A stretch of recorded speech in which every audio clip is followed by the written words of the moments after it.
তারিখ পর্যন্ত ধৈর্যের পরিচয় দিব। সবাই আমরা কমিটমেন্ট দেই 12 তারিখ পর্যন্ত আমরা ধৈর্যের পরিচয় দিব, কিন্তু 12 তারিখের পরে আমরা আর ধৈর্যের পরিচয় দিব না।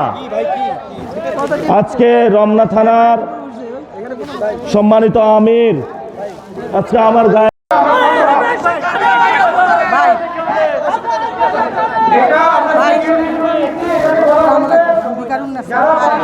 ভালো আছেন? একটু পরিস্থিতিটা আগে টাকা দিই। আচ্ছা শুনেন, আমরা ধৈর্য ধারণ করব। উপর থেকে ময়লা পানি ফেলাইছে, পচা ডিম, এই যে ডিম দেখেন, ডিম ফেলাইছে। সবাই ধৈর্য ধারণ করে, সবাই চুপ থাকে, সবাই ধৈর্য ধারণ করি, সবাই ধৈর্য ধারণ করি, কেউ কথা বলবেন, সবাই ধৈর্য ধারণ করব। আমরা 12 তারিখ পর্যন্ত ধৈর্যের পরিচয় দিব।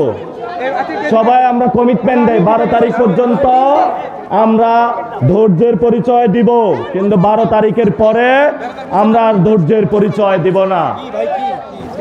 আজকে রমনা থানার সম্মানিত আমির আজকে আমার গায়ের উপরে, এই যে আমাদের সকলের উপরে ডিম নিক্ষেপ করা হয়েছে। এই যে ছাত্র শিবিরের ভাইয়ের উপরে, আমাদের এনসিপির দপ্তর সম্পাদকের উপরে পচা, হ্যাঁ থানা আমিরকে মেরেছে, সবার মাথার উপরে পচা ডিম নিক্ষেপ করা হয়েছে। এই যে দেখেন, তা আমরা এটা বলবো, আমরা ধৈর্য ধারণ করব, আমরা ধৈর্য ধারণ করব।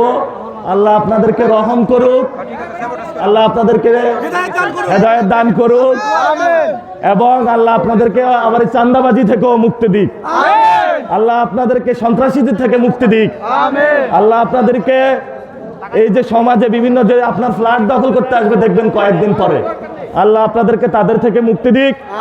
ওরা ভয় পেয়েছে, ভয়ে এখন হলো ভারসাম্যহীন কাজ করা শুরু করেছে। সমস্যা নেই, জনগণ ভোট দিবে। সবাই আস্তে আস্তে চলি, আমাদের প্রোগ্রাম শেষ হয়েছে ইনশাআল্লাহ।